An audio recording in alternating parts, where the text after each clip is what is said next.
Merci Daniel, merci pour l'invitation de faire cette conférence. Je ne suis pas sûr que ça rentre dans le cadre du cycle Sciences et Religion, parce que là, il ne s'agit pas de parler de religion, loin de là. Mais intéressant de suivre un peu les débats des idées, voir comment les idées ont évolué à travers le temps, à travers le développement de la science, comment ils ont forgé, ils ont contribué au développement des sciences, et ce qu'il en est aujourd'hui, parce que, comme on va le voir, la tendance aujourd'hui pour les scientifiques, pour les chercheurs qui travaillent dans un domaine n'importe lequel de la science, c'est de laisser un peu de côté les aspects philosophiques. Peut-être à juste titre, c'est pas clair que les aspects philosophiques sont utiles ou nécessaires, mais en tout cas, je le pense, certains le pensent aussi et sont peut-être une minorité. Alors je voudrais dire d'emblée que je ne suis pas, je vais vous parler de la cosmologie, je ne suis pas cosmologiste de formation, comme Daniel l'a rappelé, je travaille sur les étoiles, les galaxies, mais pas sur la cosmologie. Et je vais vous parler du matérialisme dialectique, donc des choses liées à la philosophie, mais je ne suis pas philosophe de formation non plus. Donc je vais vous parler des choses qui m'intéressent personnellement, c'est ma vision de ces aspects-là. Quelqu'un d'autre aurait pu faire le même exposé de manière différente. Mais bon, on est là pour débattre, pour voir. Mon rôle, c'est de vous rappeler un certain nombre de choses, de réalités historiques, et puis d'essayer de voir à la lumière de nos connaissances d'aujourd'hui. Alors, je commence par ce très joli tableau, très connu, archi connu de Raphaël, l'école d'Athènes, où on voit toute la fine-fleur de la pensée grecque de l'Antiquité. Comme d'habitude, quand on commence à parler des idées, des sciences et surtout des idées en philosophie, on remonte jusqu'à l'Antiquité grecque. Ça ne veut pas dire qu'il n'y avait rien d'autre avant, qu'il n'y avait pas eu d'autres personnes qui ont pensé à ces choses-là. Mais dans ce cas, c'est un peu comme avec le Big Bang. On sait remonter les temps jusqu'à un certain instant, on ne sait pas ce qu'il y avait avant, on va en parler d'ailleurs tout à l'heure. Et c'est pareil avec l'histoire des idées. On remonte jusqu'aux penseurs présocratiques, on sait qu'il y avait quelque chose avant, mais bon, il n'y a pas eu de traces écrites, peut-être, c'est la raison pour laquelle on reste là. En tout cas, vous voyez quelques têtes bien connues. Platon, Aristote en plein milieu, bien sûr, c'était le grand penseur de la philosophie de l'Antiquité, et puis Épicure, là, Parménide, Héraclite. Alors, qu'est-ce qu'ils ont à nous raconter? Parce que c'est à cette époque-là que les grands courants de la philosophie, le matérialisme et l'idéalisme, ont commencé à prendre forme. En fait, l'idéalisme, on peut dire la religion, c'est de l'idéalisme, et ça existait bien avant toute forme de philosophie. Mais les penseurs de l'Antiquité, les penseurs présocratiques, étaient ceux qui ont essayé d'expliquer le monde en sortant du cadre de la religion et de toute hypothèse métaphysique. Alors, voyons un peu. Bon, Parménide, donc. Pour Parménide, derrière les changements, seul l'être, immobile, incréé, plein et fini, existe. La nature ultime de l'existence, pour Parménide, c'était l'être, et vous voyez les propriétés qu'il imaginait pour cet être. En revanche, pour Héraclite, c'était une image tout à fait différente. Tout coule, rien ne reste identique en soi-même. Seul le devenir est important. L'identité n'est qu'illusion. Et la contradiction entre l'être et le néant, c'est-à-dire le non-être, pouvait être dépassée justement en pensant au devenir, au changement, du passage de l'un à l'autre. Et il a exprimé ça, ce monde a toujours été, il est, et il sera un feu, toujours vivant. Mais le feu, c'est par définition quelque chose qui change, s'alimentant avec mesure et s'éteignant avec mesure. À nouveau, l'être, pour Platon, la nature, la chose la plus fondamentale, c'était les idées. Les idées qui se trouvent en dehors du monde sensible, c'était des entités mathématisables, sont de formes géométriques, c'est pour ça que Platon avait écrit devant son école à Athènes, personne n'entre ici qui ne connaît pas la géométrie. Et le monde sensible qu'on voit autour de nous, ce n'est qu'une pâle réflexion du monde des idées qui a été créé à partir des idées par les démiurges. Pour Aristote, bon, il a fait la distinction entre le monde sublinaire qui est sensible, pas parfaitement invariant, pas mathématisable, et le monde au-delà de la ligne composé d'une seule substance, l'éther, parfaite, inaltérable. C'est un monde incréé. L'univers est incréé, mais il est spatialement fini. Et pour finir avec Épicure, qui était dans la même école que Démocrite, où le Cype, c'était l'école des atomistes, rien ne naît de rien. C'est un monde infini composé du vide et d'atomes. Et il a parlé des propriétés des atomes. Alors, je ne résiste pas au plaisir de vous mentionner ce passage de Démocrite, parce que ça va vous rappeler des choses qui pourraient être d'une actualité aujourd'hui avec les multivers et tout ça. Le monde existe dans le vide un nombre infini de différentes grandeurs disposées de différentes manières dans l'espace. Ils sont plus ou moins rapprochés et dans certains endroits il y a plus ou moins de monde. Certains de ces univers sont entièrement identiques. Ces univers sont engendrés et périssables. Certains sont dans des phases d'accroissement, d'autres disparaissent ou bien encore ils entrent en collision les uns avec les autres et se détruisent. Les mondes sont ainsi gouvernés par des forces créatrices aveugles et il n'y a pas de providence. Dans certains mondes, on retrouve des êtres vivants, animaux plantes, d'autres en sont privés et sont privés d'eau, d'humidité. Certains de ces univers, il n'y a ni soleil ni lune et dans ceux qui en possèdent, ils sont de tailles différentes. Il faut avoir en tête que dans l'Antiquité, le mot monde signifiait le monde tel qu'on le conçoit, qu'on voit autour de nous aujourd'hui, c'est-à-dire la planète Terre avec tous les autres objets, la Lune, le Soleil, les planètes autour, les étoiles lointaines. Et donc quand il dit plusieurs mondes, ça veut dire plusieurs mondes de ce type, avec des terres au milieu, des lunes autour, etc. Je ne sais pas s'il débordait d'imagination ou pas, mais en tout cas, vous voyez que déjà, sans avoir aucun élément observationnel à leur disposition, il spéculait sur des tas de choses. Alors, on va essayer de plutôt de classifier, faire une première classification de tout ça, sur base de ce qu'on appelle l'ontologie, du grec on, qui signifie être. C'est une théorie de l'être, l'ontologie, de la nature réelle de l'existence. Alors, il y avait une classe de penseurs, comme Thalès, Héraclite, Anaximandre, Démocrite, qui pensaient que, à l'origine du monde, se trouve une substance matérielle, toujours l'eau, le feu, les 4 éléments, les atomes pour Démocrite, et les atomistes en général. C'est ce qu'on appelle les penseurs matérialistes. Pour eux, c'est la matière qui est à l'origine des choses, et les caractéristiques principales, c'est les changements, le devenir, disait Héraclite. Puis pour une autre catégorie de penseurs, Parménide, Platon, Anaxagore, Pythagore, etc., c'est quelque chose d'immatériel qui est à l'origine du monde. L'être pour Parménide, les idées pour Platon, le nous pour Anaxagore, les nombres pour Pythagore. Et pour ces penseurs idéalistes, donc, la caractéristique principale du monde, ce qui est à l'origine de ce monde, c'est une entité non matérielle, l'esprit. Et son caractéristique, c'est l'invariabilité. Alors, ces notions ont une implication pour l'extension du monde. Le cosmos, comme on le dit en grec, signifie monde ordonné. Dans l'espace, pour les matérialistes, le monde est infini. Vous avez vu le passage où il y a une infinité de mondes. Vous avez vu le passage de Démocrite. En revanche, pour les idéalistes, en règle générale, le monde est fini, son extension spatiale. Et dans les temps, c'est pareil. Pour les matérialistes, le monde, ne parlait pas d'univers, est non créé, tandis que pour les idéalistes, en règle générale, il est créé. Il est apparu dans le temps suite à l'action de l'être, de l'esprit. Il y a une exception, c'est Aristote, pour qui l'univers est fini spatialement, mais il n'a pas été créé temporairement. On peut toujours trouver des exceptions.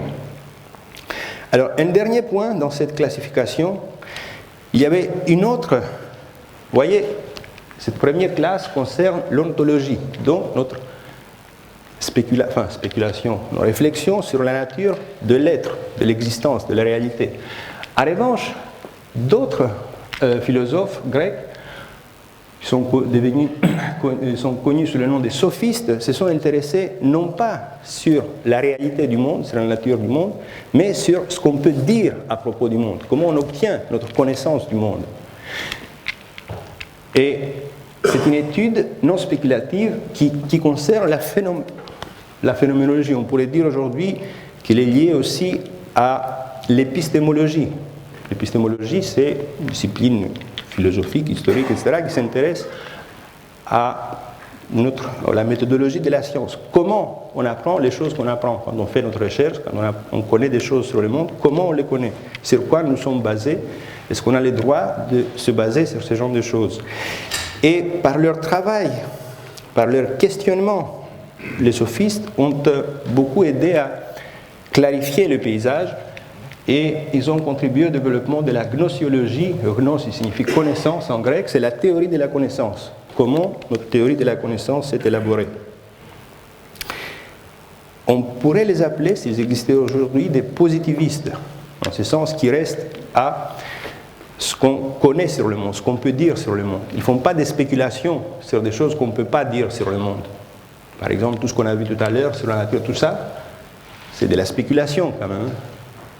Tandis que, par contre, on ne sait rien. Sur l'esprit, on ne voit pas tous ces genres de choses, ni même la matière essentielle. Tandis que là, c'était une étude non spéculative. Il reste à la surface des choses et il préfère parler des choses qu'on voit, qu'on connaît. Alors, on va faire un énorme bond en avant, bien sûr, c'est comme ça que ça se passe parce que le Moyen-Âge est passé par là. Et on arrive au développement de la physique classique, Galilée, Newton, la mécanique essentiellement, avec les notions de l'époque, c'était une réalité indépendante de l'observateur, c'est ce qu'on appelle le réalisme, qu'il existe une réalité à l'extérieur de nous-mêmes et qui ne dépend pas, dont les propriétés ne dépendent pas de notre observation. Cette matière est composée d'atomes indestructibles, sans propriété interne. La masse est une mesure de l'inertie et elle est identifiée avec la matière. Il faut faire attention là parce que c'est la masse qui est identifiée avec la matière à cette époque. L'énergie, c'est encore autre chose. Et on va voir que dans le cas du matérialisme dialectique, ce n'est pas le cas. Et l'espace et le temps sont considérés comme absolus, indépendants de la matière et du mouvement. Et finalement, le mouvement, c'est un résultat des forces extérieures, c'est un mouvement mécanique. C'est-à-dire c'est juste un mouvement de déplacement, il n'y a pas d'évolution. Alors, petit à petit, on a commencé à avoir un corpus de connaissances sur la nature qui nous entoure. Et, bien sûr, les gens se sont débarrassés du carcan de la religion. Et il s'est développé un matérialisme, surtout en France, mais aussi en Allemagne, à travers les écrits de tous ces gens. Mais c'était un matérialisme qu'on peut appeler prédialectique. En tout cas, c'est l'appellation qu'on lui a donnée les penseurs dialectiques par la suite. C'était un mouvement mécanique essentiellement. La dialectique elle-même, on va en parler dans un instant, a été développée essentiellement par le grand philosophe allemand Georg Hegel, qui, dans son œuvre Phénoménologie de l'esprit, c'est son œuvre principale, il a conçu la dialectique. Dialectique, ça vient encore des mots grecs, dialego, mais en grec, ça signifie j'échange, je discute, j'échange des choses, des opinions, et peut-être des opinions contradictoires. C'est l'histoire des contradictions et du devenir de la pensée qu'il a identifié avec l'être.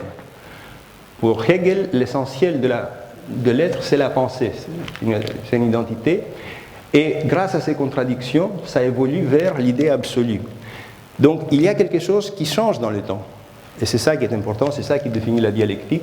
Ce n'est pas un être immuable depuis toujours, c'est quelque chose qui change avec le temps, mais qui tend vers une idée absolue, qu'on peut identifier avec Dieu, avec ce qu'on veut.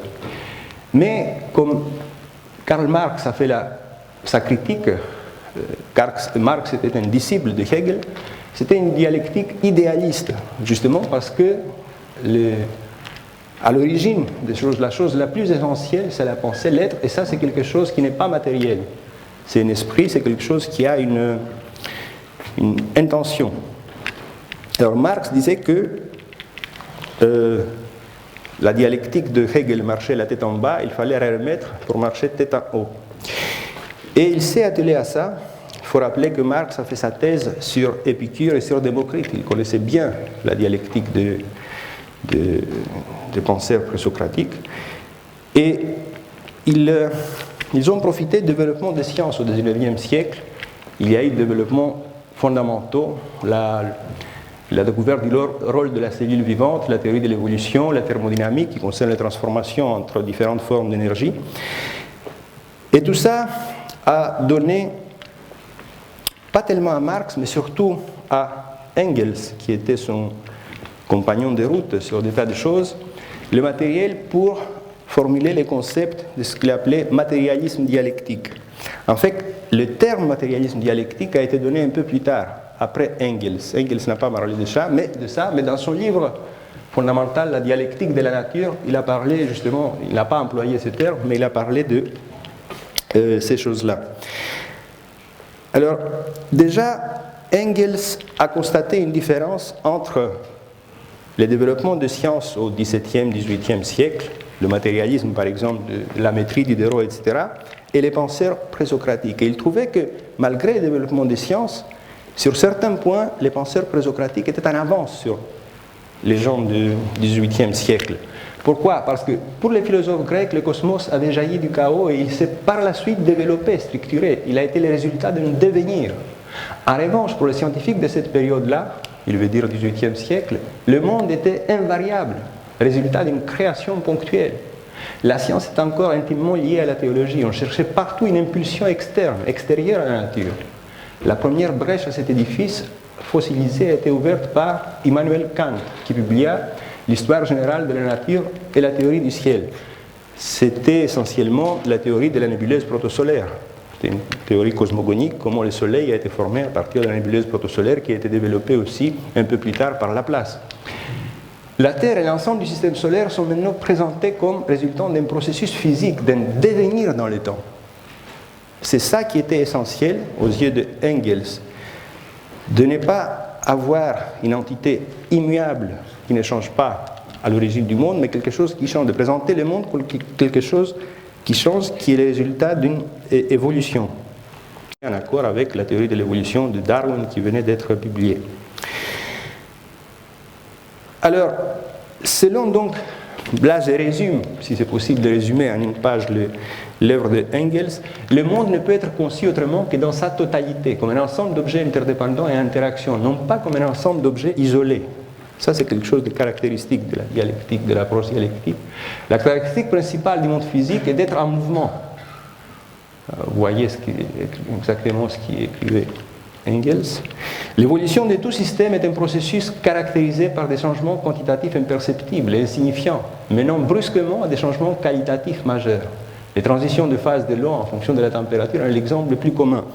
Bon, ça c'est un exemple qui était déjà utilisé auparavant par d'autres matérialistes. Ce n'est pas Engels le premier, il l'a utilisé, c'est la première chose qui vient de l'esprit. La raison des changements de cette évolution, c'est l'existence des contradictions internes dialectiques qui caractérisent tous les objets et tous les phénomènes. Donc voilà, en résumé, ce que c'est la dialectique de la nature. Et puis, Engels et ses épigones ont opposé ça à l'autre étude qu'on peut faire de la nature qu'ils appellent métaphysique. C'est-à-dire, vous voyez les différences ici, l'être, l'identité, non-changement, ici les changements. Ici, il n'y a que les mouvements mécaniques, la répétition. Je vous rappelle que dans le monde des Newton,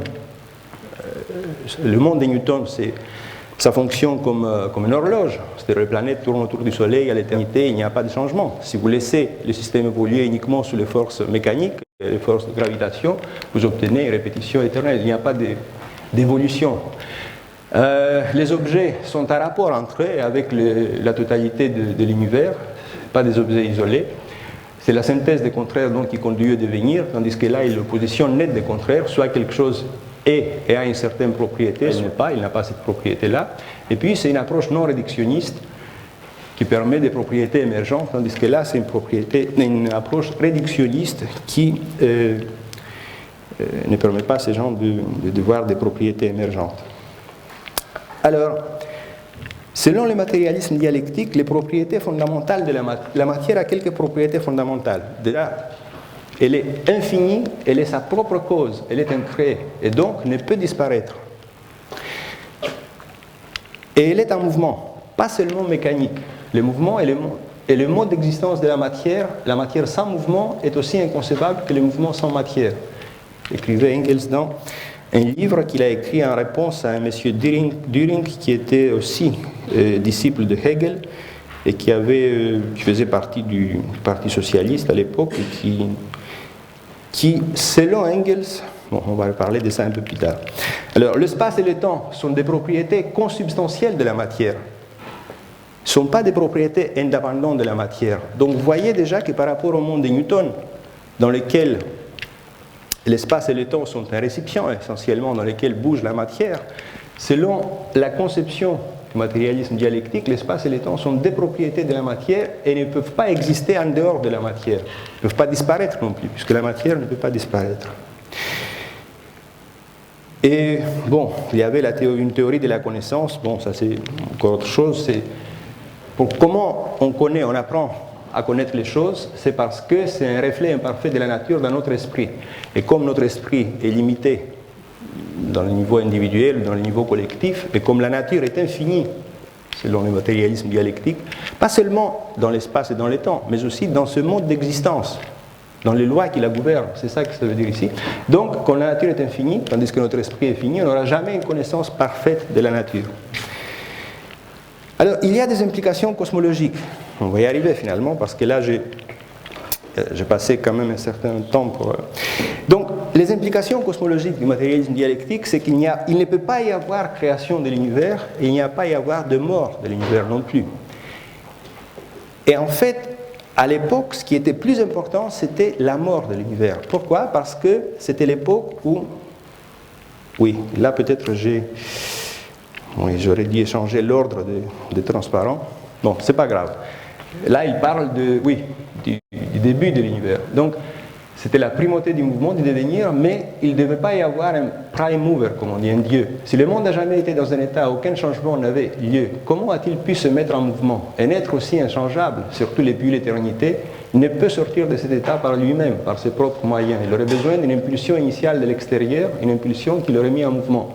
Mais comme tout le monde sait, cette impulsion initiale n'est qu'une autre expression pour désigner Dieu, ce que M. Düring introduit à nouveau dans la philosophie naturelle. Bon, c'était un texte polémique à la réponse de M. Düring. Mais quand j'ai parlé tout à l'heure de la mort de l'univers, c'est parce qu'à l'époque, comme on vient de le dire, c'était le développement de la thermodynamique. Et la fameuse deuxième loi de la thermodynamique qui stipule que l'entropie d'un système isolé ne peut qu'augmenter au cours du temps. Et sur base de ça, le physicien allemand von Helmholtz a dit que l'univers futur se trouvera dans un état d'uniformité absolue, où toute différence de température sera réduite à zéro et un équilibre thermodynamique global sera atteint. Alors, dans ce cas-là, comme Clausius, un autre physicien allemand, l'a explicité, plus l'univers s'approche de l'état d'entropie maximale, plus les occasions de changements ultérieurs diminuent. Et supposons que cet état soit finalement atteint, aucun changement ne pourra plus avoir lieu et l'univers se trouvera dans un état de mort permanent.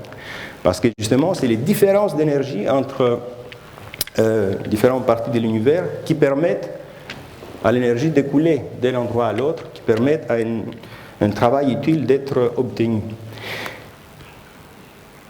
Alors, ces implications de la thermodynamique, donc vous voyez, c'était un développement de la science physique de l'époque, mais ils avaient un impact énorme sur la philosophie de l'époque. Déjà, on pouvait se demander pourquoi cet état n'est pas déjà atteint. Pourquoi on n'a pas atteint cet état d'entropie maximale, d'équilibre global de la mort thermique de l'univers. Alors, les physiciens ont essayé de s'en sortir, selon Ludwig Boltzmann, un célèbre physicien allemand. C'est que l'univers est vaste, peut-être infini, et dans notre région locale de l'univers, nous avons commencé avec une entropie initiale faible. Donc c'est ce qu'on appelle une fluctuation statistique dans un univers infini. Et donc du coup l'entropie ne peut qu'augmenter localement. Mais il y a d'autres endroits où l'univers a atteint cet état d'équilibre. Et de temps à autre, dans un univers infini, vous pouvez imaginer qu'il y a une fluctuation et ça retombe vers un état de moindre entropie, ce qui est notre cas selon Boltzmann. Et le corollaire de ça, qui a été proposé par le français Henri Poincaré, c'est dans le temps, pas dans l'espace, mais dans le temps. On peut imaginer un univers infini dans le temps qui se répète de manière cyclique, et le cycle actuel de l'univers a commencé avec une entropie initiale faible. Mais on peut imaginer d'autres cycles, parce qu'à l'époque, ils avaient une conception mécanique. Les particules de matière, effectivement, ils bougent de matière aléatoire. On peut imaginer un état où les particules se trouvent dispersées complètement dans un état d'entropie maximale, mais on peut imaginer une fluctuation statistique aléatoire où toutes les particules reviennent au début. Bien sûr, ça chauffe puisque ça se contracte, et donc on repart à zéro. Donc on peut imaginer ces cycles de matière pour expliquer pourquoi l'univers, notre univers en tout cas, n'a pas atteint l'état de mort thermique. Alors, comme je vous disais, ça a un impact retentissant sur la philosophie. Friedrich Nietzsche a passé une grande partie de sa vie en essayant de comprendre les implications de la loi de la thermodynamique, et il s'est effectivement, il disait que dans un monde éternel, toute combinaison possible doit se réaliser tôt ou tard. Et ceci non seulement mais un nombre infini de fois. Et puisqu'entre deux combinaisons identiques, toute autre combinaison devrait se produire, déterminant la suite, on voit que l'univers est un mouvement circulaire éternel, qui s'est déjà répété un nombre infini de fois, et qui se reproduira à l'infini. Si vous avez un nombre fini de particules, aussi grand soit-il, ça peut être 10 puissance 100, et si vous laissez suffisamment de temps, et si vous n'avez que les mouvements mécaniques, vous pouvez obtenir cette image-là. Et c'est sur cette image-là que Nietzsche a appuyé sa philosophie, le nihilisme, parce que ce genre d'univers qui se reproduit comme ça, à l'aveuglement, de manière statistique, c'est un univers sans but, sans objectif. Il n'y a pas d'objectif dans l'univers. Ça évolue sous les forces aveugles de la nature. Et donc ça n'a aucun sens. Et c'est ça la base de la philosophie du nihilisme. Engels aussi, mais pour d'autres raisons, voulait réfuter l'histoire de la mort thermique de l'univers. La deuxième loi de Clausius montre que l'énergie est perdue, du moins du point de vue qualitatif. Parce qu'en réalité, l'énergie n'est pas perdue, elle se transforme en chaleur. Dans chaque processus, il y a une faible partie, c'est ce que dit la première loi de la thermodynamique, une petite partie de l'énergie se transforme en chaleur, et donc qui est plus difficilement récupérable. Ainsi, une impulsion de l'extérieur était nécessaire au début, qui créa de l'énergie. L'énergie peut donc être créée et par conséquent, elle peut aussi être détruite. C'est absurde. Vous ne pouvez pas gober ça, Engels. Et pourtant, c'est ce qui sortait de la physique si on extrapolait la thermodynamique jusqu'au bout. Même s'il n'avait pas, il ne savait pas comment se débarrasser de ce spectre de mort thermique, Engels a voulu l'exorciser dans la dialectique de la nature. Une succession éternelle de mondes dans un temps infini est le complément logique de la coexistence des mondes dénombrables dans un espace infini. Là, il combine les deux approches, de Boltzmann et de Poincaré. La matière évolue dans un cercle éternel. Chacune de ces formes, soleil, nébuleuses, animaux, espèces, combinaisons chimiques ou tout autre objet, sont éphémères, rien n'est éternel, sauf la matière et les lois selon lesquelles elle se transforme éternellement. Des millions de soleils et de terres peuvent apparaître et disparaître, mais nous avons la certitude que la matière reste identique à elle-même, qu'elle ne perd aucun de ses attributs durant toutes ces transformations. Par conséquent, comme il est certain qu'un jour sa création suprême, la pensée, disparaîtra, il est tout aussi certain que quelque part ailleurs, à un autre moment, elle réapparaîtra de nouveau. Mais ça, c'est plutôt une vision, qu'on appelle un wishful thinking en anglais, quelque chose qu'on aimerait que ce soit comme ça. Il ne pouvait pas l'étayer, c'était un résultat de sa philosophie. Il voulait que la matière se comporte comme ça. C'était un postulat, on pourrait dire, mais qui n'est pas appuyé sur quelque chose sur une connaissance scientifique. Alors, suite à Engels, il y a eu l'autre ouvrage qui a avancé un peu le matérialisme dialectique et qui a été conçu au début du XXe siècle. C'était l'ouvrage de Lénine, Empiriocriticisme et matérialisme. Alors, à l'époque, ce qui préoccupait les physiciens, ce n'était pas tellement la mort thermique de l'univers. Ça, c'était quelque chose du XIXe siècle. Mais à la fin du XIXe siècle, il y avait une révolution dans le monde de la physique. Il y avait la radioactivité déjà, d'Henri Becquerel et de Konrad Röntgen en Allemagne. On commençait à apprendre sur la matière des choses qu'on ignorait avant, qu'on ne pouvait pas penser. La matière pouvait disparaître parce que les protons disparaissaient. Il se transformait, il y avait des particules qui apparaissaient à partir du néant, l'énergie apparaissait apparemment à partir de nulle part, les photons gamma, et donc notre conception de la matière a commencé à changer, surtout dans l'esprit de certains physiciens qui essayaient de populariser leurs connaissances, comme Poincaré encore. Et donc c'est pour répondre à ce genre de choses que Lénine a écrit son livre, paru en 1908, et là je vous présente un extrait. La matière disparaît, cela veut dire que disparaît la limite jusqu'à laquelle nous connaissions la matière, et que notre connaissance approfondie des propriétés de la matière qui nous paraissaient auparavant absolues, immuables, primordiales, l'impénétrabilité, l'inertie, la masse, etc. C'était aussi l'époque avec la relativité restreinte d'Einstein, 1905, et la transformation de masse en énergie, disparaissent, reconnues maintenant relatives, inhérentes seulement à certains états de la matière. Car l'unique propriété de la matière que reconnaît le matérialisme philosophique est celle d'être une réalité objective, d'exister hors de notre conscience. Si vous regardez les écrits de cette époque-là, on est surpris, si on les regarde, de deux choses. D'une part, l'esprit polémique qui animait aussi bien Engels que Lénine que les autres écrits de l'époque. Et puis aussi, surtout, ce qui m'a frappé, c'est que des hommes politiques, parce que c'était surtout ça, dans le cas de Lénine, c'est manifestement le cas, c'était 100%, mais aussi Engels, qui a contribué beaucoup avec Marx au développement du mouvement socialiste, la création du Parti communiste, enfin, l'écrit du manifeste du Parti communiste, etc. Le fait qu'ils avaient une conception du monde, ils pensaient que l'homme étant le produit de la nature, c'est ça la conception matérialiste du monde, il est soumis aussi, en partie du moins, aux lois de la nature. Et si on veut comprendre l'évolution qui nous a amenés jusqu'à l'homme, il faut comprendre aussi, il faut avoir une vision globale de ce qui se passe dans la nature. Donc, ils se sont penchés sur la physique de leur époque, sur les écrits des physiciens. Si vous regardez le texte de Lénine, il n'est pas trop long. Vous allez voir qu'il a passé du temps à comprendre ce qu'il racontait Henri Poincaré, ce qu'il racontait Röntgen, ce qu'il racontait Becquerel, pour formuler ses objections à ça.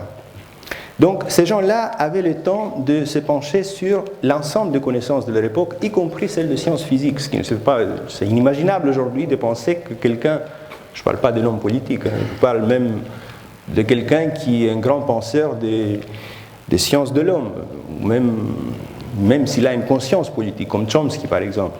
Il est impensable que ces gens-là se penchent sur le développement de la physique aujourd'hui pour étaler leur... Mais ces gens-là, ils le faisaient à l'époque. Et selon la critique, bon, c'est un autre marxiste, Politzer, principe élémentaire de philosophie, Lénine remet les choses au point en montrant qu'énergie et matière ne sont pas séparables. Parce qu'il y avait une séparation absolue au XIXe siècle. La matière, c'était quelque chose de très différent. L'énergie est matérielle, le mouvement n'est que le mode d'existence de la matière. En somme, les idéalistes interprétaient à l'envers les découvertes de la science. Au moment où celle-ci mettait en évidence des aspects de la matière ignorés jusqu'alors, ils concluaient que la matière n'existe pas, sous prétexte qu'elle n'est pas conforme à l'idée qu'on s'en faisait jadis, qu'elle n'est pas composée de particules immuables, insécables, impénétrables, quand on croyait que matière et mouvement étaient deux réalités distinctes. Alors, un peu plus tard, nous avons le développement de la cosmologie moderne. C'était d'abord la théorie de la relativité générale, 1915, par Albert Einstein. Et en résolvant les équations de relativité générale appliquées à l'univers, le mathématicien russe Alexander Friedmann et le belge, l'abbé belge Georges Lemaître, qu'on voit ici avec Einstein, ont constaté que l'univers, fini ou infini, ce n'est pas important, l'univers devrait être un mouvement global d'expansion ou de contraction. C'était quelque chose d'extraordinaire pour l'époque. En raison de ces présupposés philosophiques, Einstein, qui pensait que l'univers doit être statique, il a voulu changer les résultats non pas ces équations, parce qu'ils étaient clairs et nets, mais il a rajouté un terme, ce qu'on appelle la constante cosmologique, pour empêcher l'univers d'être un mouvement global. Mais c'était la plus grande erreur de sa vie, comme il a admis, je ne suis pas sûr qu'il a admis, c'est Gamow qui disait ça, quand quelques années plus tard, Edwin Hubble, l'astronome américain, a découvert le fait que les galaxies s'éloignent de nous avec une vitesse proportionnelle à leur éloignement, leur distance. Donc l'univers était en expansion. Mais ces pères de la cosmologie moderne, Friedmann et Lemaître, avaient aussi réfléchi un peu sur ce que ça impliquait d'être un univers en expansion. Pour Friedmann,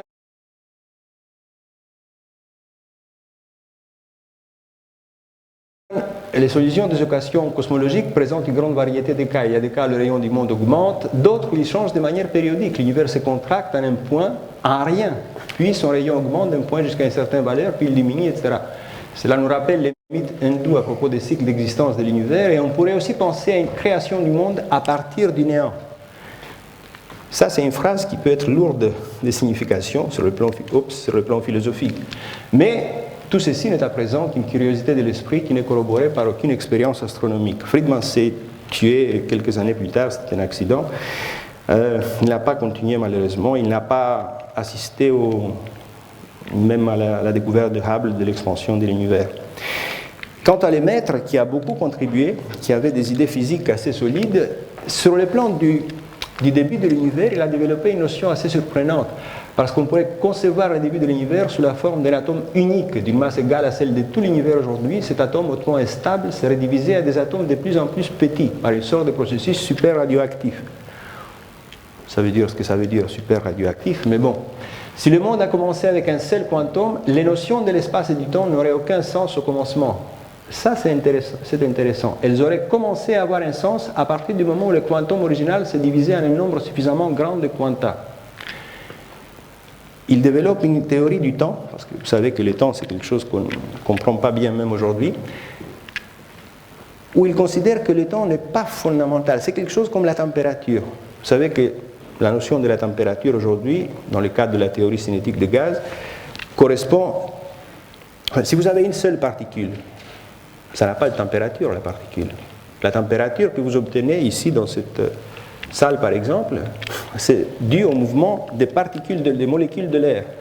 Et plus elles vont vite, plus il y a de l'énergie, plus les molécules vont vite, et plus ils frappent fort, et plus ça chauffe. Donc la notion de la température, c'est une notion statistique. Ça ne concerne pas une particule individuelle.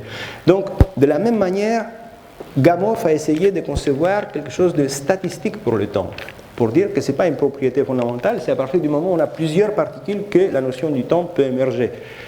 Parce que ça permet quand même de mesurer des choses, d'avoir des choses qui changent par rapport à la position des atomes par rapport aux autres. Donc en revanche, si vous avez un seul superatome au départ, comme il avait conçu les débuts de l'univers, la notion du temps n'a pas de sens. Alors, si cette idée est correcte, le commencement de l'univers a eu lieu un peu avant le commencement de l'espace et du temps. Alors vous voyez que ça, c'est une phrase qui est aussi lourde de signification dans le cadre du matérialisme dialectique, parce que dans le matérialisme dialectique, l'espace et le temps sont des propriétés consubstantielles de la matière. Ils n'existent pas indépendamment de la matière, mais ils accompagnent la matière qui est éternelle, donc ils sont éternels eux aussi. Bon, alors où est-ce que ça nous amène ? Ça nous amène au fait que, comme vous le savez, les partis bolcheviques s'est imposé un ex-URSS à partir de 1918, et petit à petit, le matérialisme dialectique, qui n'était qu'une vision des choses, s'est transformé en idéologie officielle de l'État. Alors, ça n'est pas fait en un seul instant, par décret. Enfin, si, à un moment donné, mais au moins dans les années 20, il y avait un débat dans les milieux scientifiques russes qui concernait le choix en 3 options. Avoir une science totalement indépendante de la philosophie. Donc le matérialisme considérait que, un peu comme on fait aujourd'hui, la philosophie suit son chemin, la science suit son chemin. Une philosophie prédominante et normative par rapport à la science, ce qui veut dire que la philosophie impose ses règles à la science, à la manière dont on doit réfléchir quand on fait la science. Et puis, enfin, une interaction constante entre 2 disciplines indépendantes, ce qui aurait pu être le plus intéressant. Le débat a été clos par Staline, qui a imposé la position prédominante et normative de la philosophie en 1931. C'est un historien de la philosophie qui écrit ça, Ernest McMally. Alors, ça a eu des implications assez considérables pour la cosmologie soviétique, pour plus qu'un quart de siècle, entre les années 30 et la fin des années 50. Andrei Zhdanov, c'était l'idéologue du Parti communiste sous Staline. Donc, dans un discours en 1947, la cosmologie des Occidentaux est une religion à peine voilée. Elle utilise le décalage vers les rouges, donc c'est le fait que c'est comme ça qu'on voit que les galaxies s'éloignent les unes des autres. C'était la découverte que Hubble a fait. Le décalage vers les rouges, c'est le fait que la lumière d'un objet apparaît plus vers les rouges, de fréquence faible, quand l'objet s'éloigne de nous. Donc, le décalage vers les rouges des nébuleuses pour corroborer les visions religieuses de la création du monde. Des scientifiques réactionnaires comme Lemaître, déjà, Mais on va voir, il n'avait pas raison là-dessus. Milne et autres, des falsificateurs de la science, veulent ressusciter les mythes de l'origine du monde à partir de rien. Et nous ramènent l'attitude idéaliste qui suppose que le monde est fini.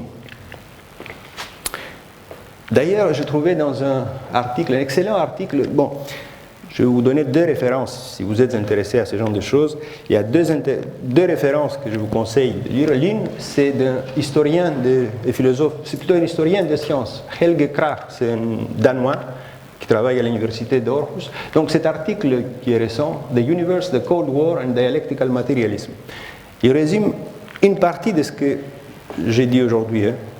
Pas la première partie sur le penseur présocratique, pas sur le développement de Hegel, etc., mais surtout la partie du XXe siècle, sur le rôle de la matérialisme dialectique dans l'URSS. Lors d'une conférence des astronomes soviétiques à Leningrad, parce que c'était une époque où, effectivement, la guerre froide était à son apogée, et on essayait de trouver des ennemis parfois, même là où ils n'existaient pas. Lyov, je ne sais pas comment il se prononce, un physicien, la théorie relativiste de l'univers fini en expansion est une tumeur cancéreuse qui ronge l'astronomie moderne. Bon, vous reconnaissez des termes qui ont été utilisés dans d'autres. Elle est l'ennemi idéologique principal de la science matérialiste. Et tout aussi virulent, dans la résolution finale de cette conférence, la théorie idéaliste et réactionnaire de l'expansion de l'univers domine la cosmologie contemporaine à l'étranger. Malheureusement, cette théorie antiscientifique a pénétré les pages de nos publications scientifiques spécialisées. Il est indispensable d'exposer sans relâche cet idéalisme qui fait la promotion du cléricalisme. En fait, dans la résolution finale, il y a quelque chose qui semble beaucoup plus mesuré, beaucoup plus modéré, beaucoup plus intéressant. La cosmologie est l'étude de l'univers infini. Déjà, vous voyez, infini, pas question d'univers fini, en tant qu'un ensemble cohérent ainsi que de la totalité de la région englobée par nos observations. On va revenir sur cette remarque quand même. C'est une chose l'univers, s'il est infini, comme prétend le matérialisme dialectique, et une autre chose l'univers qu'on peut atteindre par nos observations. Il faisait la distinction. On reviendra dans un instant.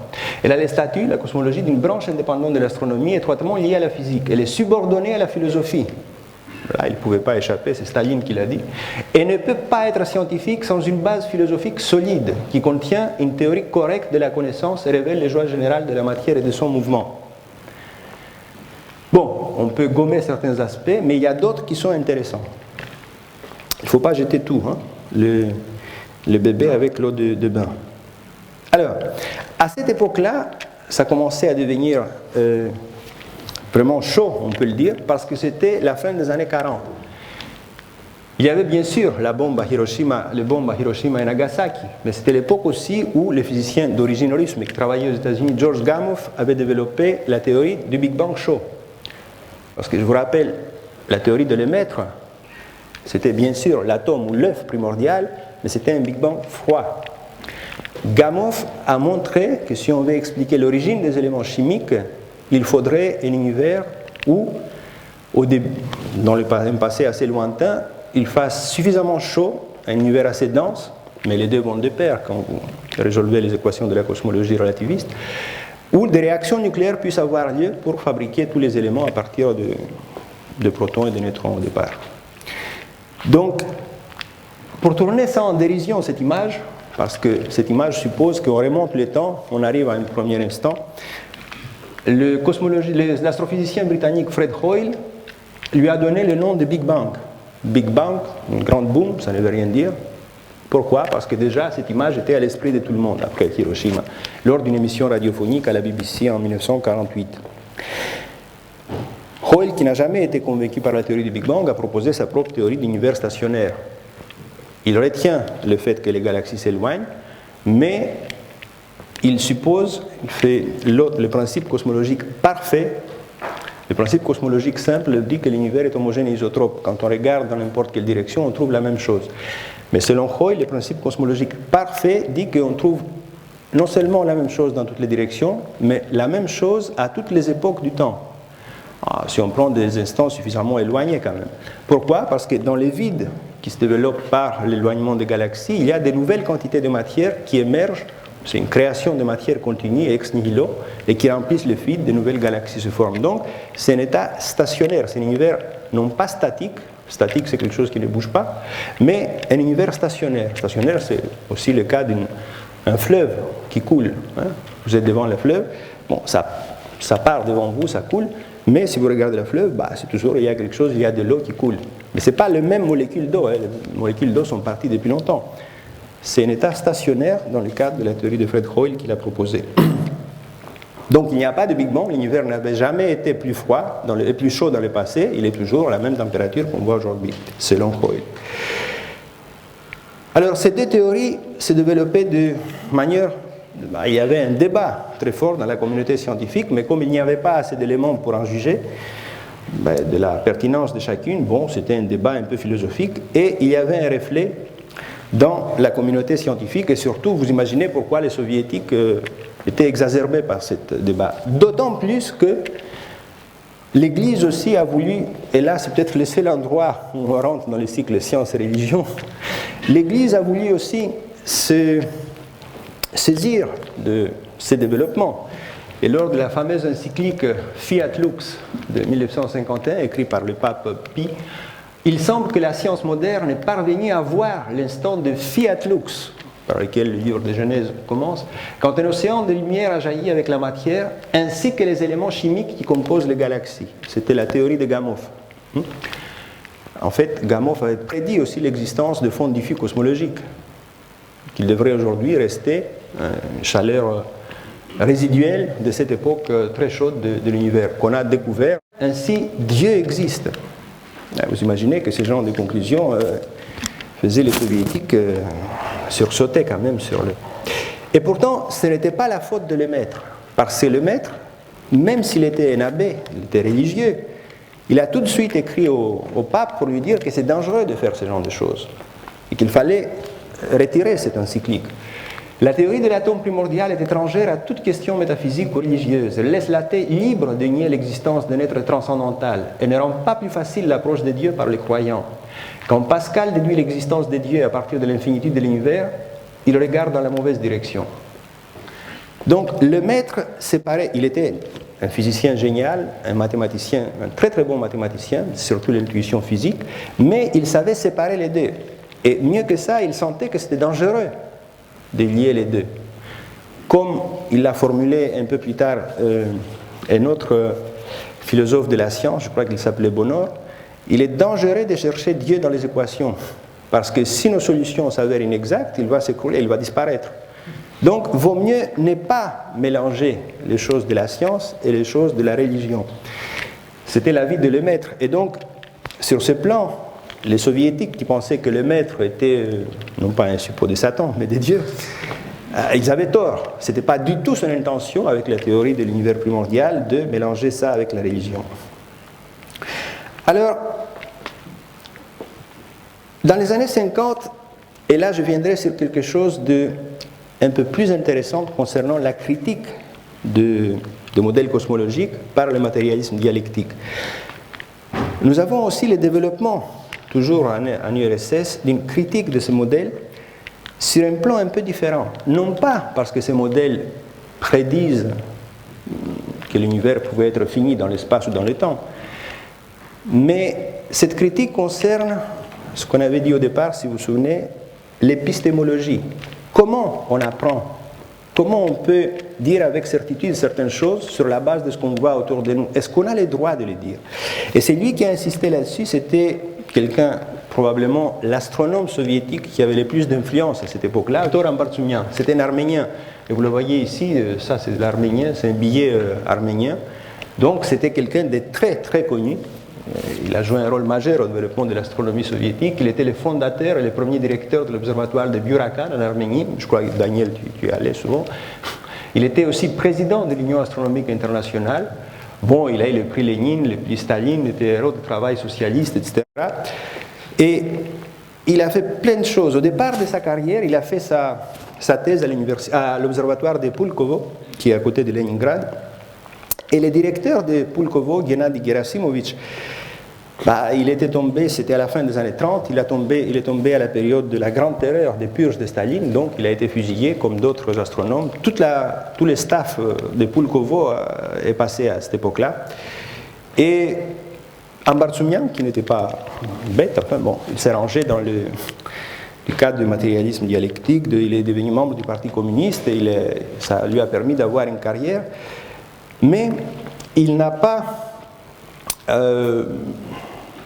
il prenait des positions contre le modèle de Big Bang, la cosmologie qui était développée à l'Occident, mais sur un plan un peu différent. C'est-à-dire, ses objections étaient méthodologiques ou épistémologiques. Est-ce qu'on a le droit d'extrapoler les connaissances obtenues sur la partie observable de l'univers, ce que les soviétiques appelaient la métagalaxie, ce que nous on appelle l'univers, les soviétiques l'appelaient la métagalaxie. Parce que s'ils gardaient le terme univers pour quelque chose, pour l'ensemble des objets, parce que univers, par définition, si vous regardez au dictionnaire, c'est tout ce qui existe. Mais tout ce qui existe peut être beaucoup, beaucoup plus large, et s'il est infini, ça va de soi, que l'univers qu'on arrive à observer. Il ne faut pas oublier qu'on observe une petite portion de l'univers de toute manière. Même si ça fait 10 milliards d'années-lumière de diamètre ou de rayon, si l'univers est infini, c'est rien du tout. Donc, cette partie-là, les soviétiques l'appelaient la métagalaxie, et ils pensaient que tout ce qu'on connaît, toute la connaissance qu'on a de l'univers qui nous entoure, est basée sur l'observation de ça, la métagalaxie. Est-ce qu'on a le droit d'extrapoler ces connaissances à l'ensemble de l'univers infini? Pour eux, c'était infini de toute manière. Je vous rappelle que les solutions des équations cosmologiques s'appliquent aussi bien à un univers fini qu'infini.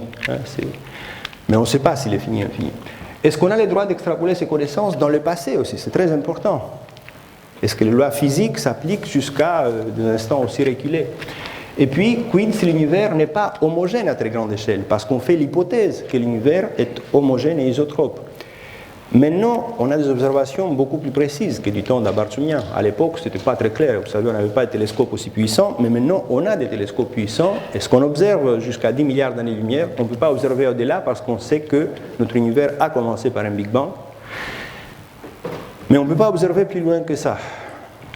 Et donc, dans cette région, on sait que l'univers est homogène. Mais s'il existe d'autres régions, d'autres endroits, et même dans le cadre d'un multivers, on va en parler un peu par la suite, est-ce qu'on peut appliquer ça? L'univers est homogène. Est-ce qu'on peut parler de la totalité de l'univers comme parlaient les scientifiques occidentaux?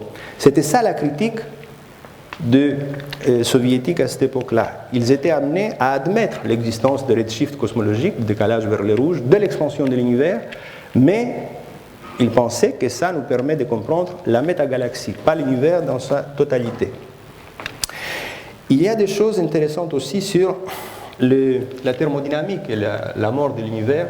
Bon, je suis désolé, mais à un moment, j'ai essayé hier de traduire autant de choses que je pouvais en français, mais à un moment, bon, j'ai été à court de force, donc j'ai laissé les choses en anglais, je suis désolé, je peux lire certaines des choses, mais des grands théoriciens soviétiques, vous connaissez peut-être Lev Landau et Lifshitz, ils pensaient que l'univers dans sa totalité doit être regardé non pas comme un système fermé, parce que le deuxième principe de thermodynamique s'applique à des systèmes fermés, mais comme un système dans un champ gravitationnel variable.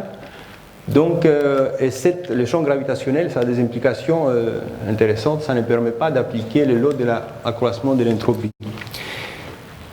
Alors, il y avait un physicien, ce débat concernait peu les gens à l'Ouest, mais il y avait au moins un, et pas le moindre, c'était le père de l'astronomie et de l'astrophysique française, Evry Schatzmann, qui, dans sa jeunesse, il était communiste. Et donc, il a, même un communiste orthodoxe, je ne sais pas ce que ça veut dire, qui avait des connexions à Moscou. Et donc, il est à la réunion de l'Union astronomique internationale en 1952, qui s'est passée à Rome. Ça, c'est quelque chose d'intéressant quand même. Vous vous souvenez, l'Union astronomique internationale s'est réunie à Rome en 1952. Ça, c'est une réunion triannuelle, tous les 3 ans. C'est un événement très important. Il y a des milliers d'astronomes qui y vont. Et 52, et comme ils sont allés à Rome, ils ont aussi visité le Vatican, le pape, etc. Mais à 51, le pape avait sorti cette encyclique dont on a parlé tout à l'heure, le Fiat Lux. Et donc, il a prononcé un discours aussi devant les scientifiques. Les soviétiques ont boycotté les discours du pape, ils ne sont pas allés déjà. Et le président des astronomes soviétiques, c'est de la représentation soviétique, c'était un Bartchoumyan, bien sûr. Bon, ils ont boycotté les trucs. Bon, ça c'est. Mais en tout cas, Saltzman était là, il a rencontré les soviétiques, ils l'ont invité, et donc il a écrit un rapport assez long sur la cosmogonie et la cosmologie à l'Ouest, qui a été publié dans le revue soviétique Questions cosmogoniques, et il a traduit ça en 1957 dans un livre Origine et évolution du monde qu'on peut trouver en fait. Et il a publié aussi un autre 66. Et là, effectivement, il a adopté les points de vue de philosophie marxiste en disant que, par exemple, contre la mort thermique, dans un univers infini, le lot de l'accroissement de l'entropie n'est pas valable, soit pour l'univers dans son en entier ou dans une petite partie de l'univers.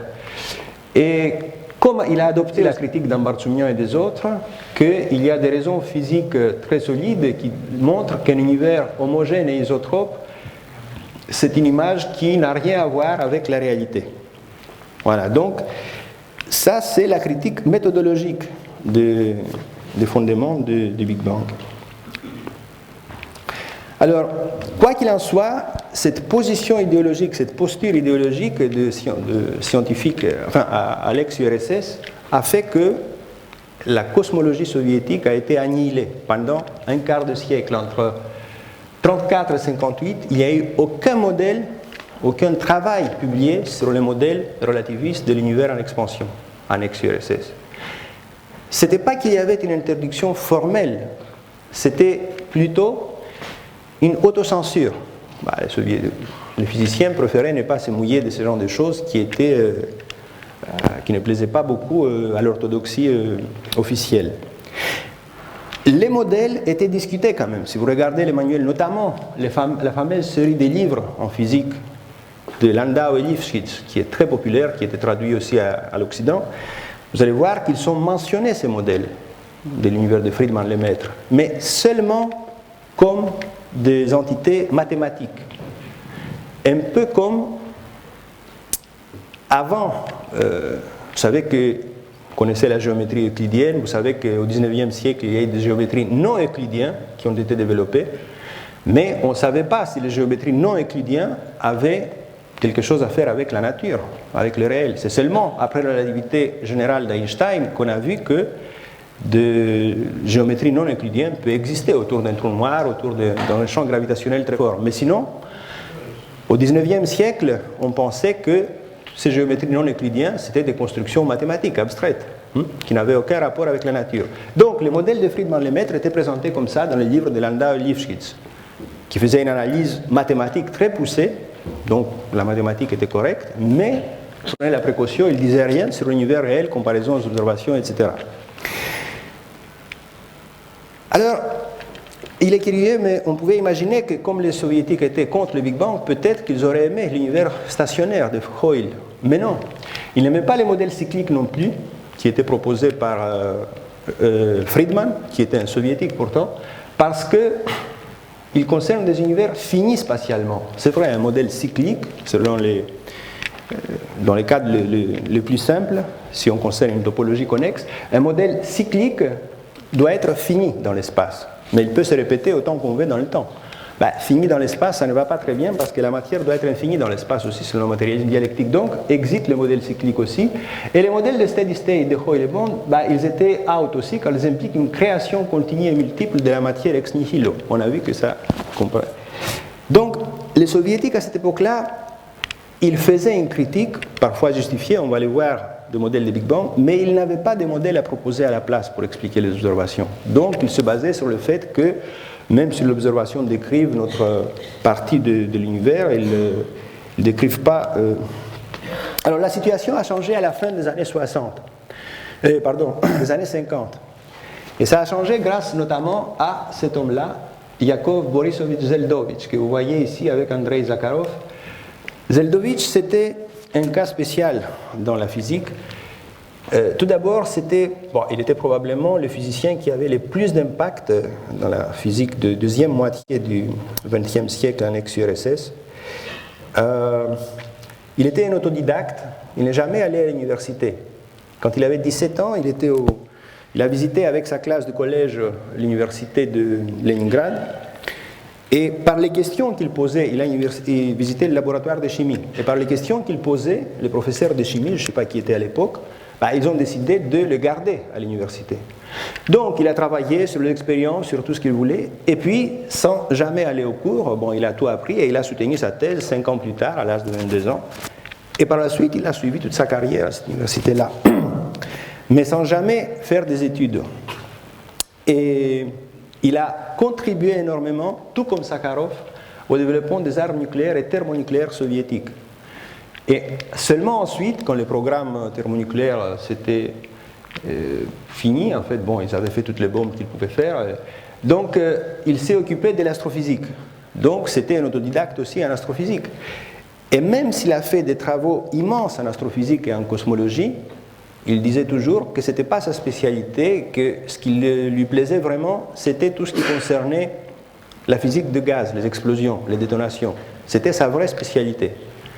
L'astrophysique, il le faisait un peu comme ça, en dilettante et en cosmologie. Et pourtant, il était le meilleur cosmologiste soviétique et c'est lui qui a créé l'école, un peu comme Evry Schatzman a créé l'école de l'astrophysique en France, l'école de cosmologie soviétique, qui était la meilleure au monde jusqu'à l'effondrement de l'ex-URSS. C'était dû à Zeldovich. Alors Zeldovich était un poids lourd, beaucoup plus lourd qu'un Bartchoumyan. 1 prix Lénine, 3 heures de Lénine, 4 prix Staline, 3 fois héros de travail socialiste. Et donc quand il s'est mis à travailler sur la cosmologie et quand il écrit à 62 que l'expansion de l'univers actuellement observé rend probable l'existence tôt dans l'évolution de l'univers d'un état homogène et isotrope selon les solutions non stationnaires de Friedman, où la densité de matière a diminué à partir d'une valeur initialement infinie. Donc là, sans état d'âme, sans rien penser au matérialisme ou autre, voilà, il a mis noir sur blanc les modèles cosmologistes qui prédominaient à l'Ouest. Non, ils ne prédominaient pas à l'époque. 62, c'était pas clair. Si Gamow avait raison, si le Big Bang a jamais existé, ou si Hoyle avait raison, c'était l'état stationnaire. La vérification du modèle du Big Bang, c'était 3 ans plus tard, à 65. Quand on a découvert les fonds diffus cosmologiques, Penzias et Wilson. Mais à l'époque, ce n'était pas clair, il y avait un débat. Et pourtant, il a pris position et il n'a pas hésité à mettre tout son poids sur... Et à partir de là, la cosmologie soviétique a démarré après avoir perdu 2-3 décennies. Je voulais juste vous montrer une image, vous avez peut-être entendu parler de la théorie de l'inflation, qui est une des théories actuelles sur le passé. Parce qu'on peut toujours se poser... Le modèle de Big Bang s'est imposé aujourd'hui, ça c'est clair.